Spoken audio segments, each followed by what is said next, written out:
नातेवाईकांना 5-5 लाख रुपये देण्याची घोषणा, मदत देण्याची घोषणा त्या ठिकाणी केलेली आहे.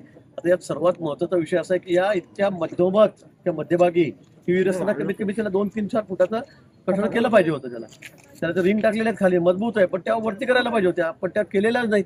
जमिनीपासून फक्त 1 फूट 6 इंचावरच फक्त तेवढं आहे, ते कोणालाही दिसणार नाही. रात्री आपल्याला नवीन माणसं लागतात.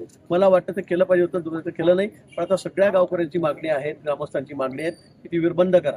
आणि अशी जर विहीर इथे राहिली तर मला वाटतं परत कोणीतरी येऊन त्याच्यामध्ये धडकेल, कधी धडकू शकतं, अशी बरोबर ही विहीर आहे. त्यामुळे तो निर्णय आम्ही या ठिकाणी घेतलेला आहे. ती विहीर आम्ही त्या ठिकाणी बुजवून टाकतो.